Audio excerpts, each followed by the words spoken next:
नमस्कार, मैं हूं आपका दूत सुधीर उपाध्याय।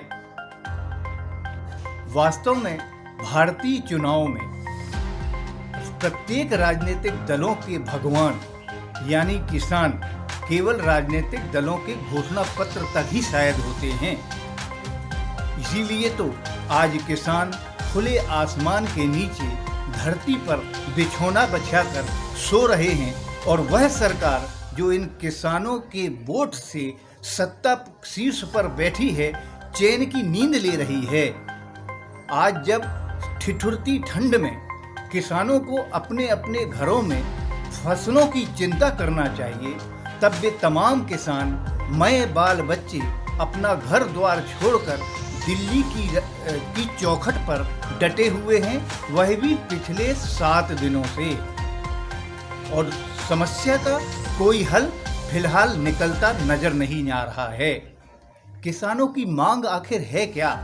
केवल इतनी ही तो मांग है कि उनकी उपज का न्यूनतम समर्थन मूल्य न केवल घोषित हो बल्कि वह कानूनबद्ध भी हो जाए, क्योंकि सरकार ने 3 किसानों से संबंधित कानून ला दिया है, वे पारित हो चुके हैं।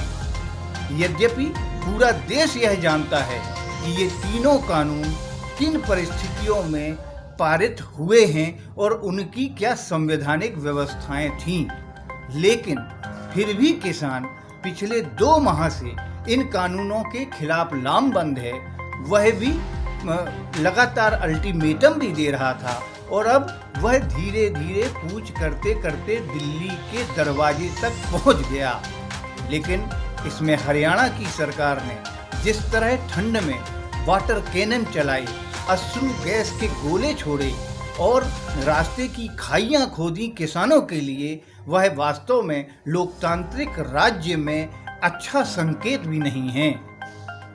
आखिर किसान जब यह कह रहा है कि हमें एमएसपी चाहिए और सरकार भी यह कह रही है कि एमएसपी मौजूद है, तो फिर आखिर समस्या कहाँ है? और इसी समस्या का निदान न सरकार खोजना चाहती है और न ही किसानों की मांग मानना चाहती है। लेकिन यह हठधर्मिता वास्तव में हमारे देश के लिए, हमारे देश के लोकतंत्र के लिए बिल्कुल सही नहीं कहा जा सकता। उम्मीद करना चाहिए सरकारों से, राजनीतिक दलों से कि अपनी घोषणा पत्र में वे जिस तरह इन किसानों को भगवान कहते रहे हैं, कम से कम भगवान ना माने, इस देश की जनता मानकर ही उनकी समस्याओं पर विचार जरूर कर लें। और यह बिल्कुल भी ना कहें हमेशा की तरह कि वे खालिस्तानी हैं, वे गुमराह किए हुए हैं। इतने बड़ी संख्या में किसान कैसे गुमराह हो सकता है, समझ के परे है। उम्मीद है सरकार अवश्य कोई अच्छा समाधान, अच्छा हल निकालेगी इस देश की लोकतांत्रिक व्यवस्था को देखते हुए।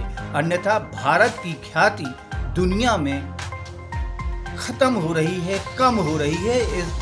इस तरफ हमें और आपको ध्यान देना चाहिए। धन्यवाद। जय हिंद। आज की रिपोर्ट में बस इतना ही। यदि आपको यह रिपोर्ट पसंद आई हो तो कृपया हमारे YouTube चैनल को सब्सक्राइब कीजिए, फेसबुक पेज को लाइक कीजिए, अपने परिचितों को शेयर कीजिए, कमेंट्स बॉक्स में कमेंट्स कीजिए। धन्यवाद। जय हिंद।